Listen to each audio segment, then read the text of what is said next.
अस्सलाम वालेकुम viewers, welcome to my channel. आज की वीडियो में हम इंटरनेशनल लॉ से रिलेटेड दो इम्पॉर्टेंट आर्टिकल्स को डिटेल में डिस्कस करेंगे। यूएन चार्टर के आर्टिकल 51 और आर्टिकल 2 के सब क्लॉज 4, जो कि हमारे करंट सिचुएशन के साथ भी काफ़ी ज़्यादा कनेक्ट होते हैं। जैसा कि आपको पता ही है कि अभी रिसेंटली पाकिस्तान और इंडिया की जो वॉर कॉन्फ्लिक्ट है वो चल रही थी, और उसके हवाले से इन दो आर्टिकल्स को काफ़ी ज़्यादा डिस्कस किया गया था।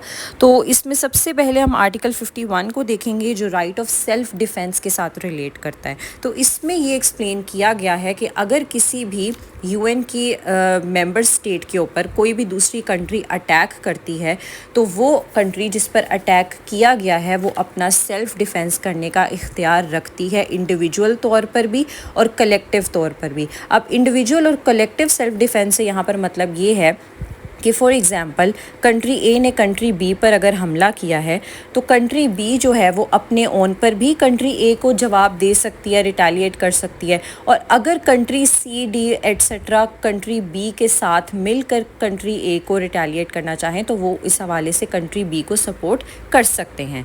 उसके अलावा यहाँ पर एक इम्पॉर्टेंट बात जो है वो ऐड की गई है कि अगर यूएन सिक्योरिटी काउंसिल जो है वो इंटरवीन कर लेती है और वो ऐसे नेसेसरी स्टेप्स जो है वो फॉलो कर लेती है कि जिसके तहत इंटरनेशनल पीस और सिक्योरिटी मेंटेन हो जाता है, तो फिर आपका ये जो राइट है वो वैलिड नहीं रहेगा। लेकिन अगर सिक्योरिटी काउंसिल ने अभी तक इंटरवीन नहीं किया और उससे पहले तक आप पर अगर कोई कंट्री अटैक कर रही है, तो आप अपनी जो है वो सॉवरेनिटी को बचाने के लिए आप सेल्फ डिफेंस करते हुए रिटेलिएट कर सकते हैं।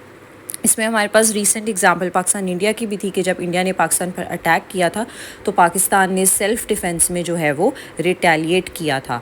तो ये इनहेरेंट राइट बेसिकली पाकिस्तान को आर्टिकल 51 ऑफ यूएन चार्टर के तहत हासिल था। दूसरा इंपॉर्टेंट आर्टिकल जो है वो आर्टिकल 2 सब क्लॉज 4 है, जिसमें ये बात की गई है कि जितने भी मेंबर स्टेट्स हैं, यूएन के जितने भी मेंबर स्टेट्स हैं, उनको यूएन मेंबर स्टेट्स को इस चीज़ से प्रोहिबिट यानी कि मना किया गया है कि वो किसी किस्म की थ्रेटनिंग या कोई इस तरह की फ़ोर्स नहीं यूज़ कर सकते कि जिसके तहत वो किसी और स्टेट की टेरिटोरियल इंटेग्रिटी या उनकी पॉलिटिकल इंडिपेंडेंस को नुकसान पहुंचा सकें। तो ये चीज़ का इख्तियार उनके पास नहीं है। एक तो स्पेसिफिकली उन्होंने मेंशन कर दिया ना कि आप कोई थ्रेट या यूज़ ऑफ फोर्स का इस्तेमाल करते हुए ऐसा नहीं कर सकते। इसके अलावा भी आप किसी किस्म के ऐसे मैनर्स को एक्सरसाइज नहीं करोगे जो यूएन के हवाले से, यूएन के मकासद, यूएन के ऑब्जेक्टिव्स के साथ इनकंसिस्टेंट हो, यानी कोई और मेजर्स का इस्तेमाल करते हुए आप किसी भी स्टेट की टेरिटोरियल इंटेग्रिटी या पॉलिटिकल इंडिपेंडेंस को हार्म करने का इख्तियार नहीं रखते।